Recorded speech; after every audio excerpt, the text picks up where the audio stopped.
welcome back to RoomPack's ResEdChat podcast, a platform to showcase people doing great work and to talk about hot topics in residence life and college student housing. I'm your host, Crystal Lay. I use the she, her series pronouns. I'm really excited about our guests today. I actually came across them on a social media platform where they were posting pieces about leadership. I thought it was very informative and really neat. However, one post in particular stood out to me, and it was a piece about emotional intelligence. When I think about emotional intelligence and working in housing, a couple of things came to mind. Is it possible to keep your composure when you're listening to folks talk about ups and downs in their lives, when you're dealing with trauma? There's a range of emotions and feelings that can take place in the work that we do in housing. And so I got really curious about the expectations or what's reasonable when you think about emotional intelligence in our line of work. So I reached out to this human and I said, hey, I think you would be great. Are you interested? And thankfully they said yes. And so with that, I'll have our guests introduce themselves. Awesome. Well, first of all, Crystal, thank you so much for allowing me to be a part of your podcast today. Super excited to be here and to talk to all the professionals that listen to this wonderful podcast. My name is Dr. Joshua Fredenburg, aka Dr. J. And number one, I'm an international speaker. I've been speaking within the college market specifically for about 16 to 17 plus years. So I've been to 49 different states. Also do some association professional development work as well. Also, I've written 8 books, with my newest book called The First Generation Student Career Playbook, which is really a step-by-step interactive book to help first-gen students not only navigate college, but position themselves for career success. And then also we do our Circle of Change leadership conferences. One that is coming up soon in Southern California, our 15th annual Circle of Change leadership experience based in Los Angeles, and then our first gen career conference in Miami.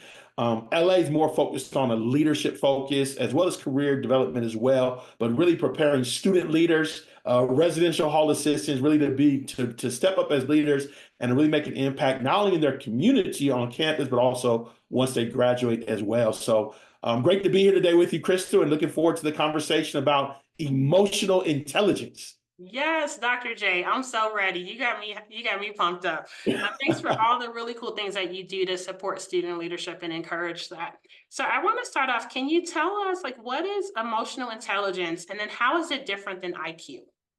That's a really, really great question. And I'm a certified emotional intelligence coach. They actually talked about this when I was going through our training. And one of the things that they talked about is they said IQ deals more with just your knowledge, your competency, whereas emotional intelligence deals more with your emotions. How do you manage your emotions? How do you deal with your emotions? How do you recognize the emotions of others and be able to respond in a way that leads to a positive outcome? And the one thing that stuck out to me when they made the difference between IQ and EQ is they said that EQ you can develop. And that was really eye-opening to me, where they talked about, you can have a low EQ today, but over the next, if you work on the skill sets, if you work on the principles, you can actually build it up. And so it really focuses more on your emotions, your relationships, how you deal with people versus IQ dealing with your knowledge, your competency. So, similar, but yet different. Ooh, okay. So I love the fact that you can build upon it. So that we're talking about college students. So how can being aware of emotional intelligence support our college students who live on campus? Like when would it be most helpful? And the first thought that comes to mind is I'm living with a roommate. Yep, right, yep. So what do you think would be helpful in that particular instance?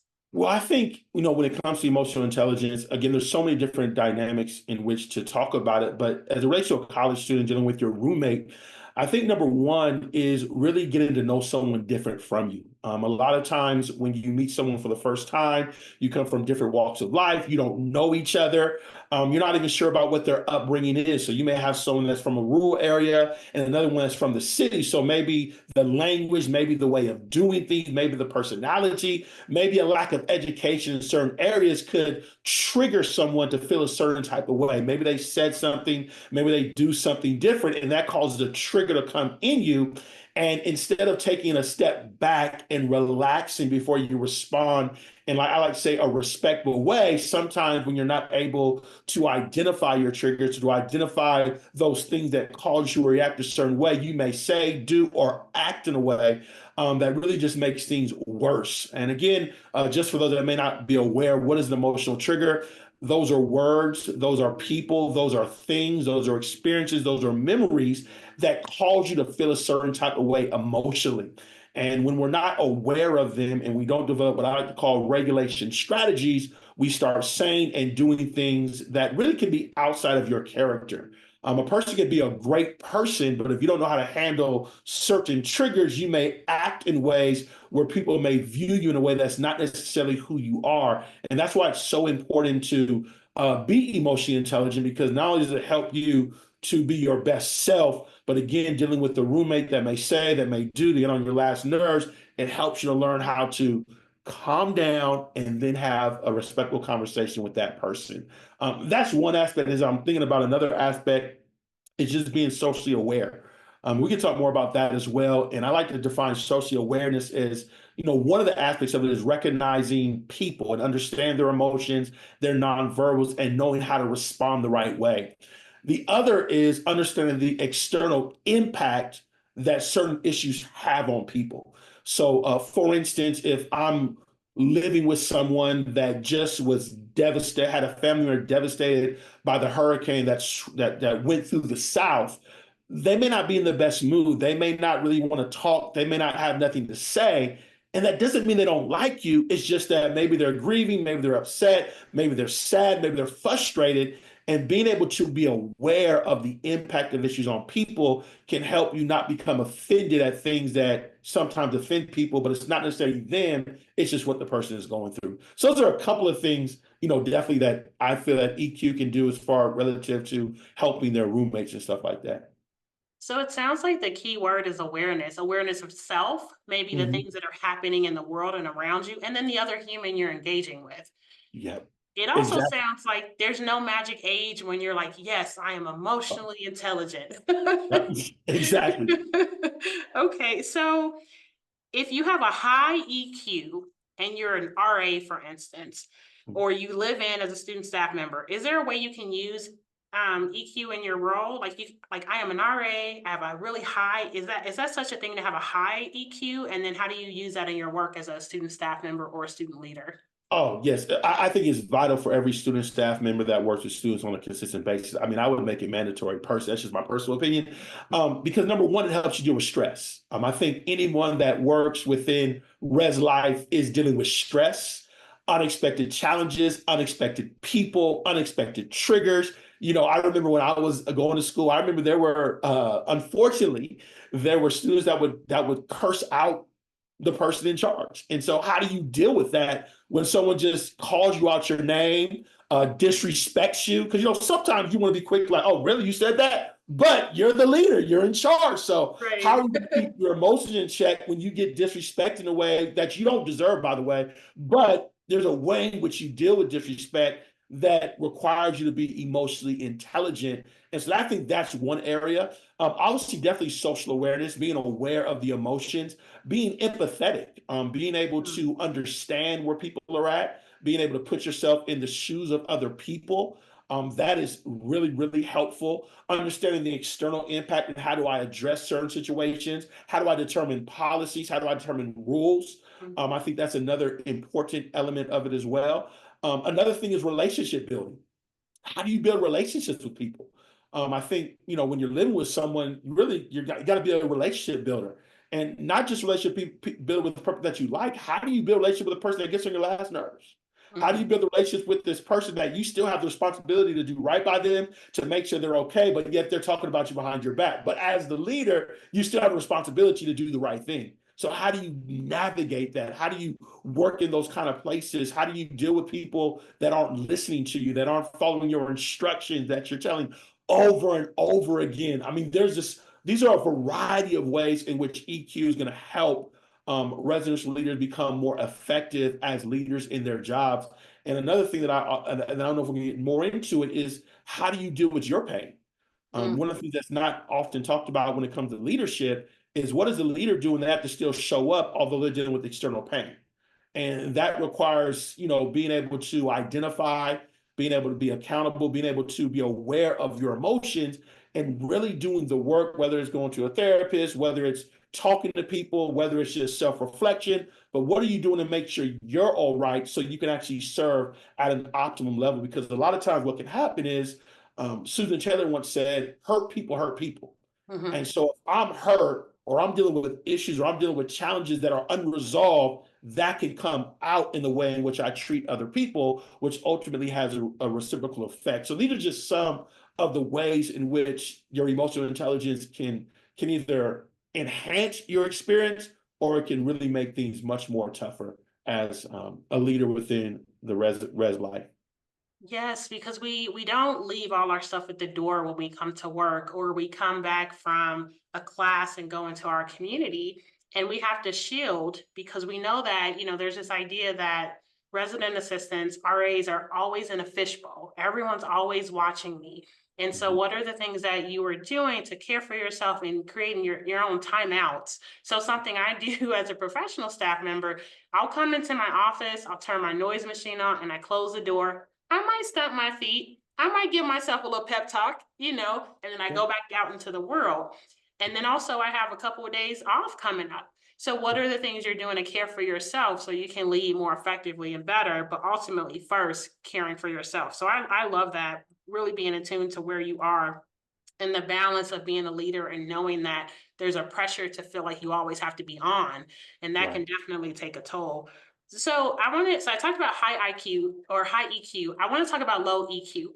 Mhm. Is it appropriate for me to go up to someone and say, "Ooh, you had this reaction. I think this is low EQ." That Mhm. doesn't feel like I should do that. So, how Right. should you address someone if you have some concerns and you think this could be a matter of them needing to manage their emotions differently or better? Well, I just think again, that comes back to social awareness and really understanding the person, understanding where they're at, and then knowing how to communicate in a way that leads to a positive outcome. Some people, you have to be in the right space. You have to be, sit down and maybe you have to take more of a coaching mindset. Like, how do you feel about that? How do you feel this reacts where they can figure it out themselves? Some people you may have to be direct towards, but it really just comes down to really understanding the person, really understanding where the person is, really understanding is it the right moment to address the situation, and then being thoughtful and intentional and effective in your communication. I think those are really, really important skill sets to understand. For instance, I coach flag football with my son. And unfortunately, this past weekend, we had a coach, not a coach, but a referee that was really, really bad. And so I was really, really upset. And I was like, I can't believe this. And my emotions are running. And at a point where I could really just really probably say the wrong thing, I had to stop, say, calm down, chill. You don't want to get kicked out the game. You don't want to be labeled as a bad coach. So just chill. And I had to regulate my emotions on the spot. And then I had to just work through that. And my assistant coach that was with me was like, man, I was just watching you because you're a calm person. I'll just explode. So basically my response was not only affecting me, but it was affecting other people as well. And so then afterwards, I had to reach out to the coach because my players said that the coaches were talking. And so I'm in this thread and I could just really just blast a person, but I was correct in my approach. I said, man, thank you so much. You all won. It was great. And then I gave the inside. I said it was unacceptable, but again, good game. So it was more of a sandwich principle. The guy gets back and he said, we didn't say nothing. Maybe one of my coaches did. I'm sorry about that. We got on the phone. We created a good relationship. Everything is settled because I use emotional intelligence. Now, if I would have gotten in a situation like y'all talking this and you're doing this and da da da da da da da, just going like that, I guarantee you would have been a whole situation. I would have looked bad. They would have got upset. No telling where everything would have went because I wasn't tactful, intentional, and wise in my approach to dealing with the situation. And that's just an example of how, you know, using high EQ or connecting with someone low EQ can be very beneficial for the leader. I'm writing that down. Tactful, intentional, and wise. I Yeah. love that. I love that. I'm gonna take that one. I love that. So I want to give you a little bit of a scenario. So, student leaders have a range of incidents that can happen. We talked about roommate conflicts. Maybe they're not getting along with their supervisor. There's trauma.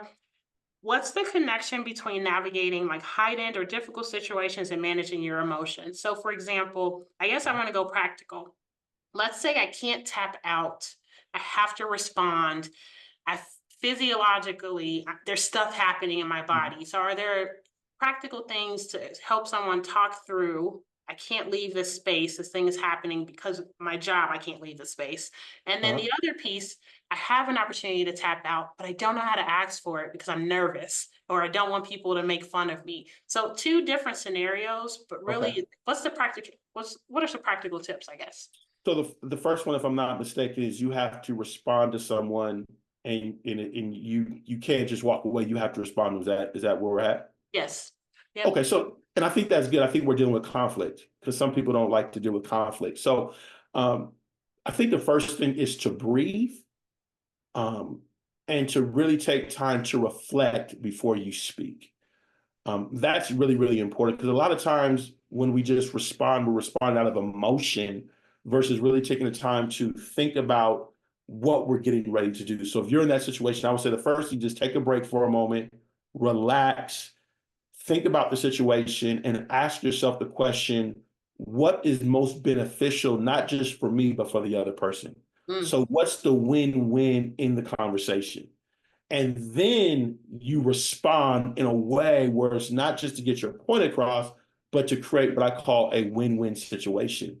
And one of my friends once said, sometimes you write the email out and then you go back and you do the email again so that you make sure that you're really not just emotional, but you're actually taking the time to really make sure it's thoughtful.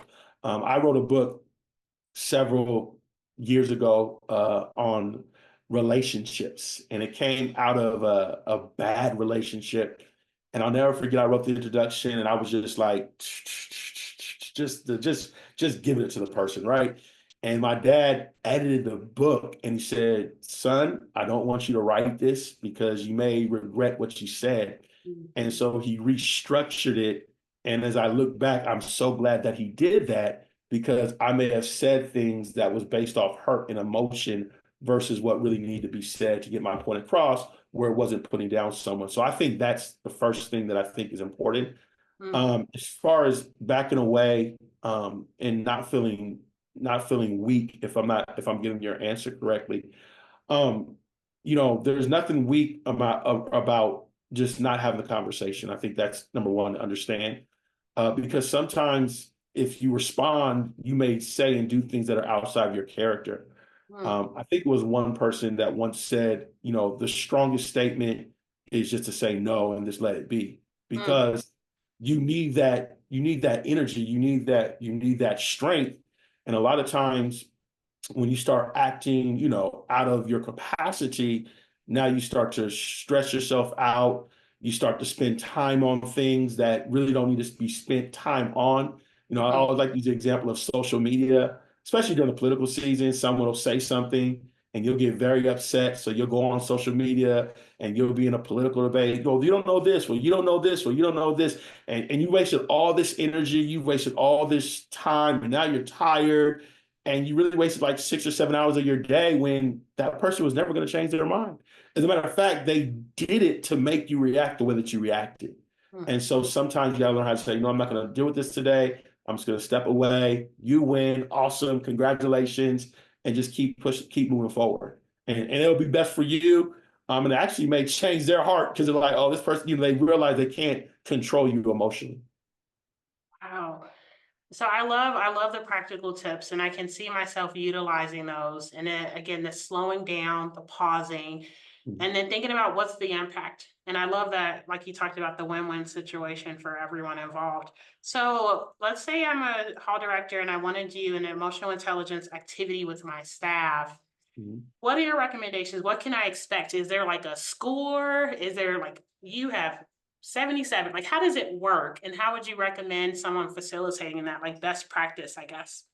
Well, there's a lot to talk about. I think number one, so I'm certified. So I'm actually certified to do a emotional intelligence assessment. That's literally where someone would go through the assessment and a score would come out similar to Strength Finder. The score would come out and it would let you know where you are as it relates to emotional intelligence. And then I could come back and begin to identify the areas in which you need to work on. And by the way, it's not that it's pretty inexpensive for students, by the way, but it's a really good opportunity to go deeper and to really see where you're at. Like for instance, one of the examples that I often use is empathy. I always thought that I was a very empathetic person, obviously, because I care about people. I'm a speaker, right? You would know that I'm empathetic. I care about, I listen to people.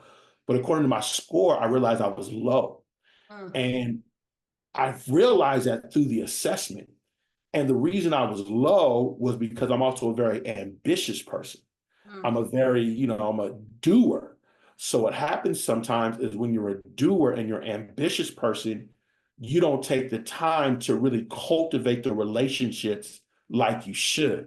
mm, Not that you don't like the person, but you're so busy doing so many things that you haven't taken the time to really get to connect with people and really build that relationship. So therefore, you're not able to really connect in a way that you could if you weren't so ambitious. And so the lesson that I learned was I needed to be a little bit more, I mean, the word intentional again, and more, as far as spending time and really connecting with people versus just going from person to person to person. That was just something that I learned through the assessment of, the emotional intelligence, I guess, assessment that I did.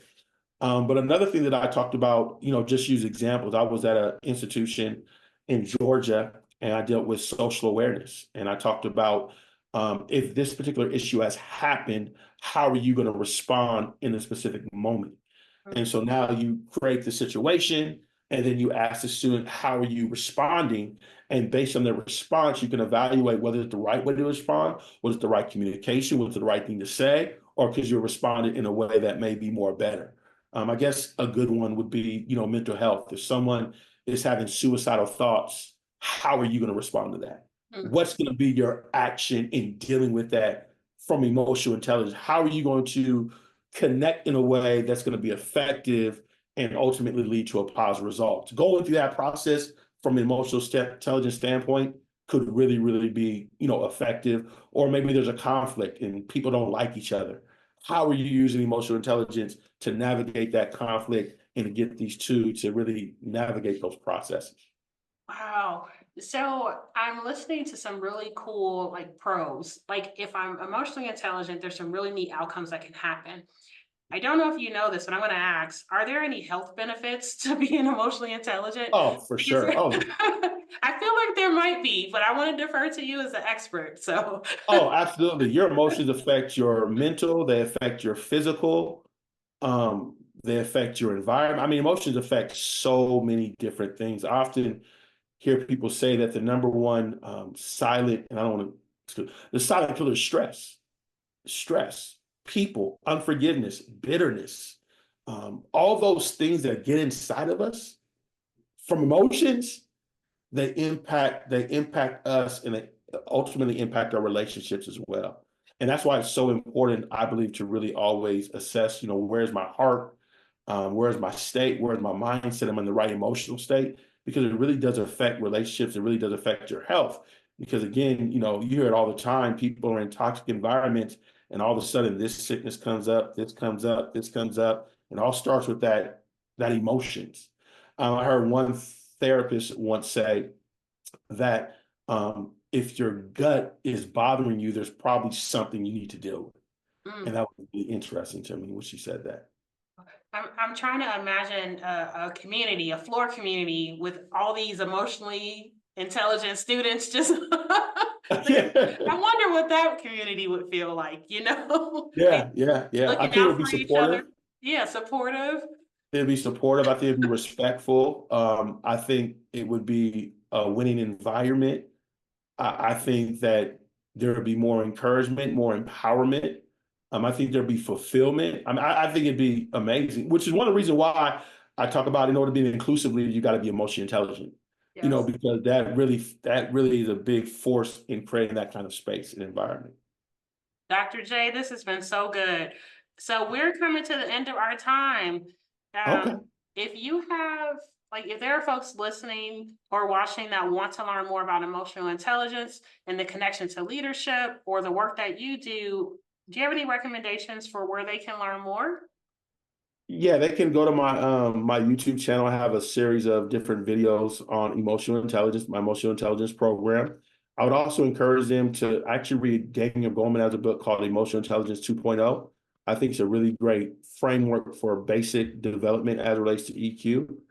And then obviously there's tons of articles online, tons of readings that people can look into. But once you get an understanding of it and you begin to work on certain aspects of it, it definitely will make a huge impact in your progress moving forward. You know, as a leader, as a person, in a relationship, helps so many different areas.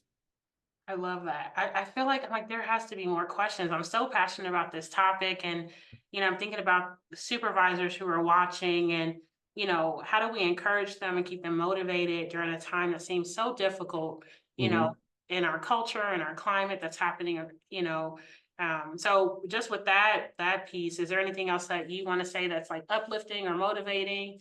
You've already done that, but as you know, as we think about going into this year with our college students, any thoughts for supervisors out there? Yeah, I think supervisors are even more important to be emotionally intelligent because as a supervisor you create the culture just by leadership. Mm, And we didn't really talk much about that, but also emotional intelligence is about being aware of your impact on others. So, your words, your behavior, the way in which you do things, the way in which you communicate, all of that matters. And one of the things I think any parent would understand with kids is they actually pick more on what you do versus what you say. mhm. So a lot of times we can say certain things, but if our actions are not in alignment with what we say, then ultimately it's going to be less effective. And so I would say to the supervisor is being aware of your actions and making sure that your actions are in alignment with your words and what you expect of others to do. I think that's so extremely important, just as far as leadership, but as far as even emotional intelligence. Are you modeling that? Are you dealing with it that way? I think can go a really, really long ways because again, if the leader is toxic, it can cause everybody else to be toxic as well. That's true. We're all out here setting an example. And what legacy do we want to leave? Not just after we leave, but while we're there in that environment, right? Yeah, exactly. I Exactly. love that. I love that. So I am excited about the resources that you shared. I'm going to go look at your website again, Okay. see the this new book you have coming out. And I'm just so grateful for you spending time with us. Lots of great information. And so Great. thank you. Thank you. So thanks for joining us today on this episode of ResEdChat. If you have an idea of a topic or person you'd like us to have on the show, please let us know. We will add all this great information to our show notes. And thanks for checking us out today. Take care.